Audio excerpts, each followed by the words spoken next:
तर नमस्कार मंडळी, पावसाचे दिवस झाले तर आता उत्सुक लागते ती म्हणजे बाप्पाच्या आगमनाची।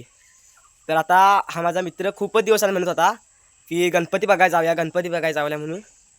तर त्याचा आता शेवटपर्यंत व्हिडिओला बनवून राहा, कारण की हा कारखान्यात खूप खूप सुंदर प्रकारे मूर्ती असतात, त्यांचे विविध रूप असतात।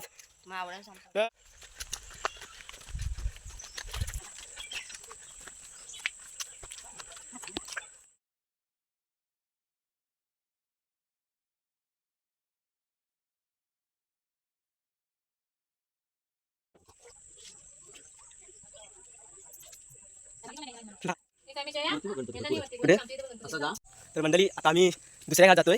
पहिल्या घरात रंगकाम सुरू होतं, आता दुसऱ्या घरात सुद्धा गणपती आहेत खूप। तर आता ते सुद्धा पाहायला जातोय, पण मला लवकर दाखवतो गणपती पटकन चला। जशी तुम्हाला उत्सुक लागली तशीच आम्हाला सुद्धा दुसरी घर तेव्हा किती सुंदर गणेशाच्या मूर्ती आहेत, पाऊस पडला तुम्ही।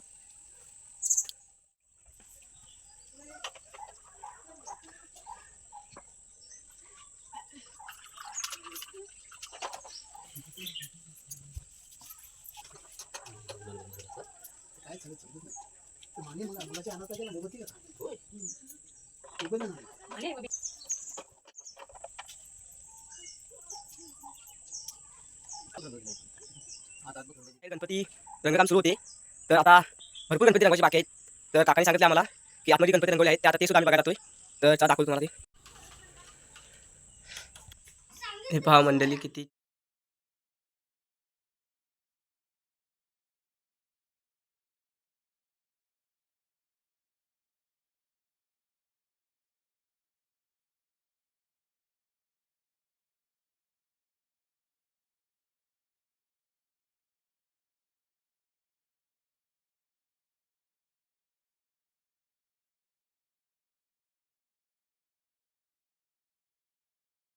हो। आणखीन एक महत्त्वाची गोष्ट म्हणजे तो गणपतीचा कारखाना माझ्या वर्गमित्र समर्थ गणेश केलकर यांच्या आजोबाचा म्हणजेच दिलीप केलकर यांचा आहे।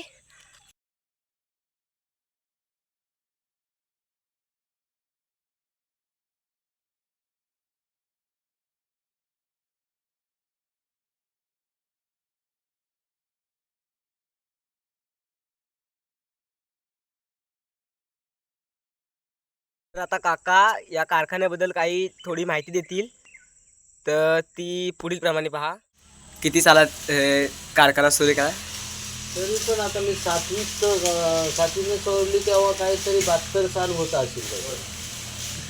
72 साल. दरवर्षी किती गणपती का? दरवर्षी गणपती 150 असतात. कुठून कुठून येतात? कुठून कुठून येतात? नारसिंगे, बोली, राई, भातगाव, देनातून, उतरीतून, जाकादेवीतून पण। जास्तीत जास्त किती फूट मोठा गणपती असतो त्याचा? जास्तीत जास्त 4 फूट. हां, 1.5 फुटापासून 5 फुटापर्यंत असतो. 5 फुटापर्यंत असतं. हां।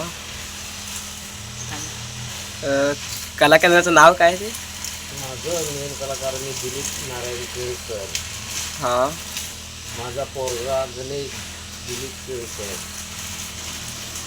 हा एक आहे तो कामदार मंदार बोरी होय.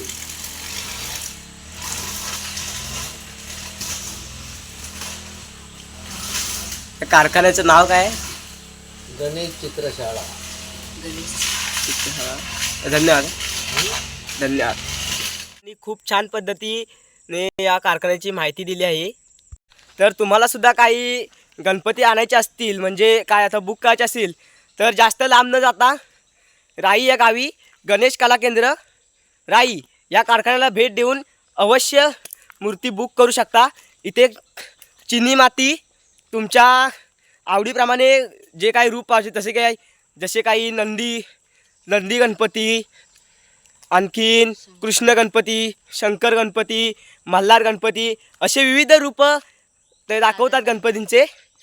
तर तुम्ही ह्या कारखान्याला अवश्य भेट द्या। आणि जर का व्हिडिओ आवडला असेल तर कोकणी साहिल MS08 या यूट्यूब चॅनलला सबस्क्राईब करा, लाईक करा आणि व्हिडिओ कसा वाटला तो कमेंट करून नक्की सांगा। चला तर।